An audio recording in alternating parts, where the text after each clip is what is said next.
అందరికీ ప్రభు పేరట వందనాలు. ఏమండి, ఈ మధ్య కాలంలో క్రైస్తవులపై విపరీతంగా దాడులు పెరిగిపోయాయి. మీరు చూస్తున్నారు. క్రైస్తవుల తరపున ఏ ఒక్క బతుకు నిలవలేదు. ఎవరు రోడ్డుకి ర్యాలీ చేయలేదు ప్రభుత్వానికి వ్యతిరేకంగా.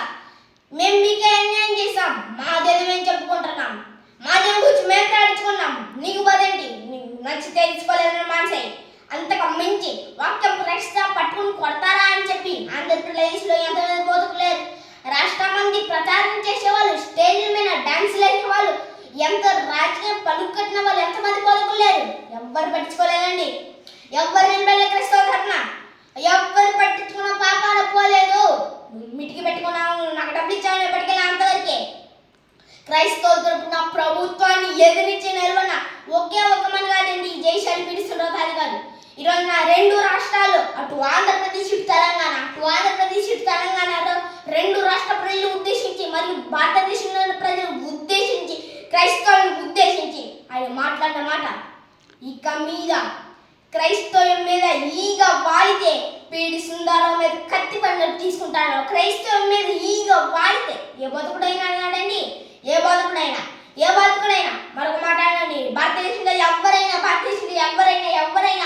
బైబిల్ మత గ్రంథము అని కానీ, బైబిల్ దేవుడు రాయించిన పుస్తకం కాదు అనే వాళ్ళు ఎవరైనా ఉంటే వాళ్ళతో పోటీకి నిలబడడానికి నేను సిద్ధంగా ఉన్నాను. బైబిల్ దైవ గ్రంథం అని నిరూపిస్తాను. ఎవరు నమ్మలేదే? బైబిల్ దైవ గ్రంథం అని ఎలిగించాడిన వాడు ఎవరు లేడే? ఒకే ఒక్క వ్యక్తి, వన్డో ఇంటర్నేషనల్ ఛానల్ సోల్డ్. ప్రపంచంలో తన ప్రసంగాలతో, తన ఒక్క ప్రసంగంతో వందల మందిని మార్చి దేవుని పాదాల దగ్గర పడేయగలిగే శక్తివంతుడు, జ్ఞానవంతుడు నా తండ్రి జైశాలి పీడిస్తుంటారు తాది గారు. దేవుని పిల్లలారా, ఈరోజు నేను నేర్చుకున్న జ్ఞానం, మేము ప్రకటిస్తున్న ఈ బోధ, దేవుని మనిషి సమాజానికి తెలిసేదని తప్ప ఇదంతా కూడా ఆయన మహు రంగరించి కూర్చుంట ప్రసంగాలతో రచన ద్వారా. అయితే మాకే తెలుసు, మేము కూడా చర్చలు కలుస్తూ, మేము కూడా ఆశీర్వాదం కొరకు ప్రార్థనతో, మేము కూడా ఎక్కడ తిరిగి వెళ్ళమే. నో, ఈరోజు బ్రతుకంటే అర్థం చేసుకున్నాం. దీంతో లేఖన ఫలంగా పెట్టిన ఎంతో మంది పోలీసులు కాళ్ళు తిరుగుతున్నప్పటికి కూడా పంప్లెంట్ ఇవ్వడానికి పట్టుకుంటే పట్టుకున్నా మేము వెళ్ళిపోతాం, కానీ మేము దేవుని పని చేయకుండా మేము వండలేమన్నారండి. ఈ దైవ విషయం ఎక్కడివి?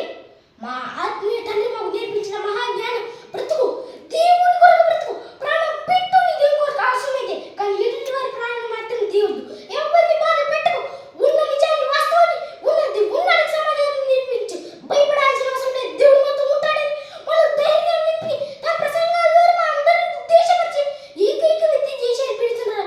క్రీస్తులో ఉన్న త్యాగాన్ని, పరిశుద్ధాత్మ దేవుళ్ళను పట్టుదలను, తండ్రి దేవుడు ప్రసాదించిన ఈ మహాజ్ఞానాన్ని రంగరించి ప్రతి ఒక్కరిని ప్రతి విషయంలో ఒక యేసుక్రీస్తును నలిచేయడానికి తన జ్ఞానంతో, తాను నేర్చుకున్న జ్ఞానంతో, తన జ్ఞానాన్ని తర్వాతనే ఉంచేసుకోకుండా సమాజానికి పంచిపెట్టిన నిరంతరం ఈనాటికి 75 వయసు ఈనాటికి కష్టపడుతున్న మహాజ్ఞాని, లోకం గుర్తించిన మహాజ్ఞాని, ఆత్మజ్ఞాని జైశాలి పీడిస్తుంటారు తాది గారు.